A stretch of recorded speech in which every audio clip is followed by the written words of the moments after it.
इस लाल रंग के पोस्टर में ज़रा उजले अक्षर में लिखे इन तमाम शब्दों को थोड़ा गौर से पढ़िएगा, समझिएगा भी कि 11 गैर अनुसूचित जिलों की टीजीटी 25% का अंतिम परीक्षा फल जारी कर नियुक्ति दो।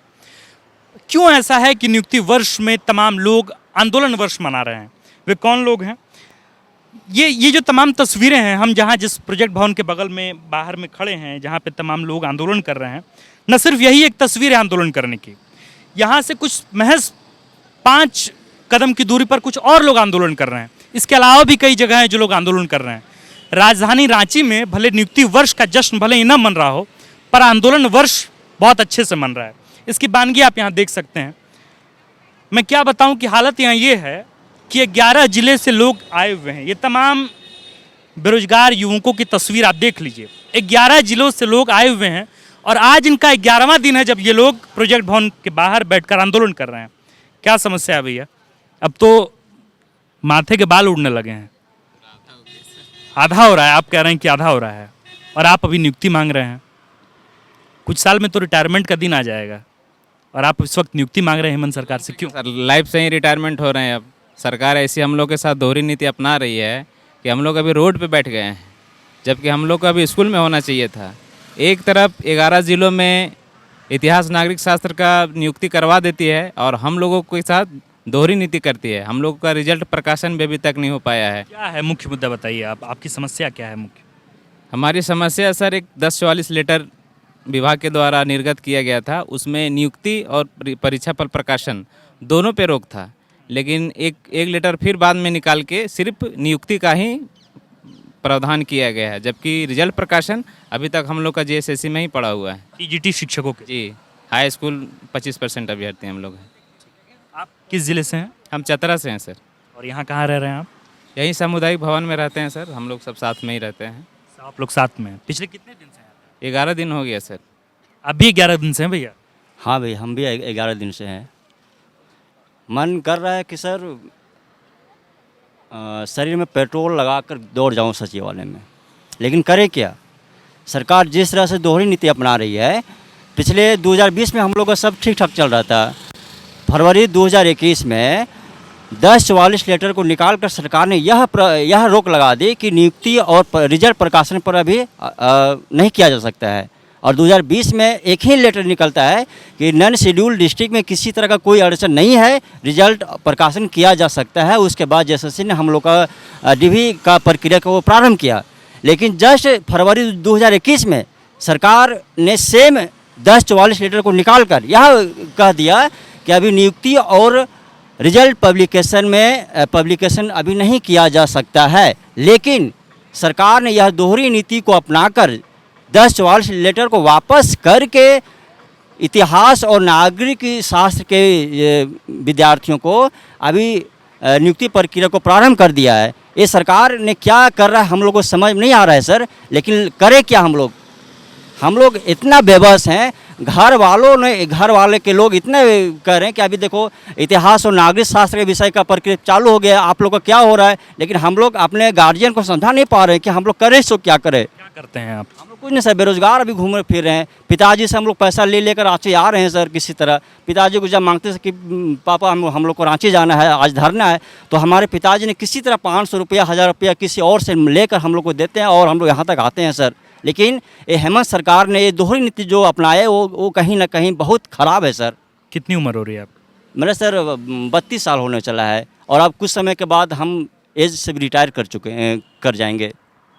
पिताजी से इस उम्र में ही पैसा मांगना पड़ता है? मांगना पड़ता है सर, मजबूरी मांगना पड़ता है और मांगने में अच्छा नहीं लगता है, लेकिन क्या करें, जिस तरह सरकार जिस तरह का रवैया है, क्या करें हम लोग।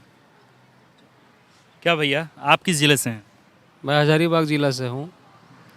मेरा नाम नागेश्वर राम है। देखिए, हम लोग हाई स्कूल के सफल अभ्यर्थी हैं। हमारे डॉक्यूमेंट वेरिफिकेशन तक हो गई है और हमें रोड पर बैठने पे मजबूर किया गया है। हमारा जो वैकेंसी है 2016 में आई थी, 17 में एग्ज़ाम हुई, रिजल्ट प्रकाशन उस समय हुआ, हम लोग डीवी करा लिए। अब जो अंतिम परीक्षा फल हमारा जेएसएससी के द्वारा रोका गया है, यहाँ से रोक लगा देने के बाद हम लोग हेमंत सरकार से यह निवेदन करना चाहते हैं कि हमारी जो रिजल्ट पब्लिकेशन है, अंतिम परिणाम, इसको प्रकाशित कर दिया जाए, क्योंकि हम लोग का समय धीरे धीरे बीतता जा रहा है। हमारे बाल बच्चे को छोड़ के अभी हम लोग रोड के किनारे बैठे हुए हैं। क्या करते हैं आप? शिक्षक का एक काम है कि बच्चों को स्कूल में पठन पाठन करना, लेकिन शिक्षक अभी रोड के किनारे हैं। आप करते क्या हैं? मैं तो फिलहाल बेरोजगार हूँ, और आपकी उम्र कितनी इसी होगी? के भरोसे जिंदा हूँ कि हमारी नौकरी हो जाएगी, झारखंड में हमारी नौकरी होगी। हम सारे प्रक्रिया से मतलब सफल हुए हैं और हम कोशिश करते हैं कि हमारा रिजल्ट प्रकाशन हो जाएगा, नौकरी हो जाएगा, इस उम्मीद से हम बैठे हुए। कितनी उम्र हो गई आपकी? मेरा 32 साल उम्र हो गया सर। और सोर्स ऑफ इनकम क्या है घर पे? सोर्स ऑफ इनकम जो है पापा के भरोसे है, पापा मजदूर है, माँ हाउसवाइफ है, गरीब बाल बच्चे हम लोग उसके किसी तरह से जीवन यापन कर रहे हैं। बहुत घर में खुशी थी कि जब कि हम अभी जो है हाई स्कूल में नौकरी होगी तो मेरे परिवार संवर जाएगा, हमारे समाज में कुछ प्रतिष्ठा होगी। लेकिन ये सरकार, हम युवा सरकार को लाए थे, हम लोग सब भाई बंधुओं ने इनको लाए थे बहुत भरोसा के साथ कि हमारे झारखंड के निवासी हेमंत सरकार आएगी तो हमारे युवाओं का भला होगा, लेकिन जस्ट इसका अपोजिट हो रहा है। अच्छा, कितनी सैलरी होती है एक टीजीटी शिक्षक की जो हाई स्कूल में भर्ती होते हैं? भर्ती में वही अब 58,000 अप्रॉक्स होती है। और अभी आप कितना इधर उधर से करके कमा लेते हैं? अभी तो नथिंग, अभी 3,000 में कहीं पे कोशिश करना पड़ता है कि 3,000 कहाँ मिलेगा, किस जगह पे मिलेगा, जबकि सारा जो है क्राइटेरिया, हम पढ़ाई लिखाई एमए के स्टूडेंट हैं, है ना, इंटर मैट्रिक सारा चीज़, बीएड भी कर लिए, एमए भी कर लिए। अभी हम शिक्षक की बहाली में नियुक्त माँ पिताजी तो फिर भी समझते होंगे कि बेटे को परेशानी है, जी। पर ज़रूरी तो नहीं है कि पत्नी भी बहुत सहयोग करती होगी। पत्नी की बहुत सारी शिकायतें भी होंगी। बहुत सारी शिकायतें हैं, वो भी चाहती है कि मेरा पति का कहीं कुछ अच्छा हो जाता तो जीवन यापन अच्छे हो जाते। बच्चे भी हैं हमारे 2, वो बच्चे चाहते हैं कि अच्छे स्कूल में पढ़े, उनका शिक्षण पठन पाठन अच्छी जगह पे हो। लेकिन ये जो रवैया है सरकार का इस तरह से बहुत ही अच्छा नहीं है। हम झारखंड के निवासी हैं, जितने भी शिक्षक बंधु हैं हम झारखंड के ही निवासी हैं, इसी धरती झारखंड के ही बेटे हैं हम लोग। लेकिन हम लोग के साथ जो दोहरी नीति की व्यवस्था की गई, ये अच्छी बात नहीं है ना। भैया क्या नाम हुआ आपका? अनिल कुमार, आप किस ज़िले से हैं? गिरिडीह जिला से। गिरिडीह जिला से। कितने दिन से हैं आप यहाँ पे? लगातार 10वां दिन जारी है यहाँ पर। 10वां 11वां दिन चल रहा है आपका। कहाँ रहते हैं आप यहाँ पे? सब मिला के हम लोग एक सामुदायिक भवन लिए हुए हैं, वहीं पर रहते हैं। और कितनी उम्र हो गई आपकी? 32 साल। मतलब तमाम जो ये लोग हैं इनकी उम्र 30, 31, 32 साल है। और इससे देखिए कि आज जिनको नौकरी करनी चाहिए थी, जिन लोगों ने नौकरी लग जाने पर बहुत जश्न के साथ पूरे गांव देहात में भोज भात किया होगा, वे लोग आज उस जश्न के सन्नाटे में तल्लीन यहाँ बैठे हुए हैं, इस उम्मीद में कि कुछ हो पाएगा। कौन कहना चाह रहे हैं? कुछ आप कहना चाह रहे हैं? क्या कहना चाह रहे हैं भैया? हम बस हेमंत भैया से यही कहना चाहेंगे कि हमारी रिजल्ट पर पब्लिकेशन में अगर किसी प्रकार का रोक टोक है तो वो ला के बताएं हम लोग को, क्योंकि हम लोग को जितना जानकारी है हमारी नियुक्ति प्रक्रिया रिजल्ट पब्लिकेशन में कोई रोक टोक नहीं है। क्योंकि हमने सुप्रीम कोर्ट भी गया, सुप्रीम कोर्ट भी बोल चुका है कि हमारी नियुक्ति प्रक्रिया रिजल्ट पब्लिकेशन में कोई रोक टोक नहीं है। इसके बाद हाई कोर्ट का फुल बेंच भी बोल चुका है कि 11 ग्रामीण जिला में रिजल्ट पब्लिकेशन नियुक्ति प्रक्रिया में कोई रोक टोक नहीं है। तो हेमंत सरकार किस आधार पे हम लोग को रोके हुए है, ये बताए हमें। ये सवाल आप लोग कर रहे हैं। सवाल करते हैं हेमंत सरकार से, जब कोई रोक टोक है नहीं तो रोक टोक क्यों लगा के रखे हैं बिना मतलब का। 11-12 दिन से हम लोग यहाँ धरना पर बैठे हुए हैं, कोई सुध लेने नहीं आ रहा है। अगर हमारा सच में रोक टोक है, लगता है उनको कि कुछ दिक्कत है तो बताया जाए। विभागीय पदाधिकारी से मिलते हैं तो वो भी बोलते हैं कि नहीं कोई रोक टोक नहीं है।